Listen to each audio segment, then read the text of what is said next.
Hello everyone, MST-CET 2025 आपल्या rapid स्टडीमध्ये आजचा टॉपिक आहे स्ट्रेट लाईन. स्ट्रेट लाईन आपण थोडक्यात बघणार आहोत. स्ट्रेट लाईनमध्ये पॉईंट्स कुठले कुठले येतात. आता पहिला पॉईंट असतो तो म्हणजे डिस्टन्स फॉर्म्युला. आता डिस्टन्स फॉर्म्युला म्हणजे काय, तुम्हाला दोन पॉईंट दिले असतील, समजा P आणि Q दिलेला आहे. डिस्टन्स काढण्याचा फॉर्म्युला काय असतो, त्या दोन्ही पॉईंट डिस्टन्स म्हणजेच काय, रूटमध्ये x2 - x1 bracket square plus y2 - y1 bracket square. Second काय असतो, इंटरनल डिव्हिजन. समजा तुम्हाला दोन पॉईंट देत, एक दिला आहे x1 y1 दिलेला आहे आणि दुसरा पॉईंट दिला आहे B x2 y2 दिला आहे. समजा एक AB पॉईंट आहे, हा AB पॉईंट आहे आणि P कुठे डिवाइड करतो, इंटरनल डिवाइड करत असेल तर काय म्हणायचं, इंटरनल डिव्हिजन फॉर्म्युला असतो mx2 + nx1 / m + n my2 + ny1 / m + n. तिसरा पॉईंट आहे एक्सटर्नल डिव्हिजन. समजा बाहेर डिवाइड करत असेल तर काय म्हणतो आपण, एक्सटर्नल डिव्हिजन म्हणतो. फॉर्म्युला काय असतो, mx2 - nx1 / m - n, my2 - ny1 / m - 1. आता मिडपॉईंट म्हणजे काय, फोर्थ पॉईंट आहे आपला मिडपॉईंट. मिडपॉईंट म्हणजे काय, एक कॉर्डिनेट दिले जातील, दोन पॉईंट दिले जातील, तो मध्ये काय करतो, डिवाइड करतो, प्लस काय म्हणलं जातं मिडपॉईंट. आणि तो पॉईंट जर काढायचा असेल तर फॉर्म्युला काय असतो, x1 + x2 / 2, y1 + y2 / 2. आता दिले सेंट्रॉइड, तीन पॉईंट दिले जाणार आहेत आणि त्याचा फॉर्म्युला काय असतो, x1 + x2 + x3 / 3, y1 + y2 / 3. हे जे लिहिलेलं आहे ते नोट डाऊन करून घ्या. चला तर काय आपण equation of straight line in standard form बघूया. फर्स्ट पॉईंट काय आहे, तो स्लोप पॉईंट फॉर्म.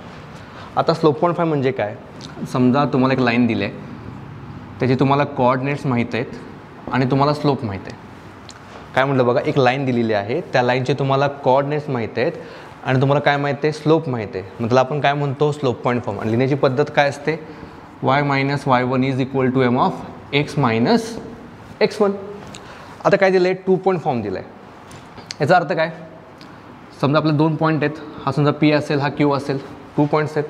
लिहिण्याची पद्धत काय असते बघा, y - y1 / y1 - y2 x - x1 / x1 - x2. Simple आहे. आता स्लोप इंटरसेप्ट फॉर्म इथं चेंज करतो. तुम्हाला फक्त स्लोप माहीत आहे, तुम्हाला ते एका लाईन दिलेली आहे, एक लाईनचं इक्वेशन आहे, त्या लाईनचं तुम्हाला फक्त स्लोप माहीत आहे, त्याला काय म्हणतो आपण, स्लोप फॉर्म म्हणतो. लिहिण्याची पद्धत काय, y = mx + c. आता डबल इंटरसेप्ट फॉर्म.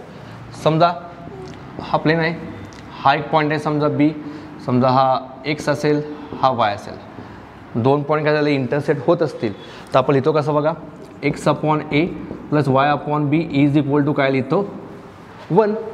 सिम्पल आहे. आणि नॉर्मल फॉर्म. आता आपला पाचवा पॉईंट काय आहे, नॉर्मल फॉर्म. तर नॉर्मल फॉर्म काय असतो, एक लाईन गेलेली असते, या ठिकाणी इंटरसेप्ट होते आणि ह्यापासून हा लेंथ काय असतो, डिस्टन्स काय असतो, P मानतो आणि इथला अँगल म्हणजेच काय असतो, आपण अल्फा घेतो. मग लिहिण्याची पद्धत काय असते बघा, x cos α + y sin α = P. पुढचा पॉईंट काय, पॅरामेट्रिक फॉर्म आहे. तो लिहितो कसं आपण, x - x1 / cos θ = y - y1 / sin θ काय असतो, R. जे आता आपण काय पॉईंट्स घेतो ते खूप महत्त्वाचे आहेत आणि ते तुम्ही नोट डाऊन करून घेऊ शकता. आता काही कंडिशन्स आहेत बघा, समजा x1 + by + by1 + c = 0. Sorry, x1 + by1 + c, 0पेक्षा c काय पाहिजे, मोठा पाहिजे. ठीक आहे, मग त्या तीन कंडिशन येतात. जर समजा x1 + by1 + c = 0 असेल, तो point lie on the line, म्हणजे तो लाय करतो लाईनवरती. समजा या लाईनपेक्षा 0 मोठा असेल तर तो ओरिजिनवरती लाय करतो. जर 0पेक्षा लाईन मोठी असेल तर कुठे लाय करतो, नॉन ओरिजिन साईडवरती. यावरून तुमचे क्वेश्चन्स, ॲटलिस्ट थिओरिटिकल क्वेश्चन तुम्ही सॉल्व करू शकता आणि हे नोट डाऊन करून घ्या. पॉईंट कुठला आपला, 2 इंटरसेक्टिंग लाईन्स. खूप महत्त्वाचं आहे, आपले 3 पॉईंट्स आहेत. फर्स्ट काय सांगतो, आपला अँगल बिटवीन 2 इंटरसेक्टिंग लाईन्स.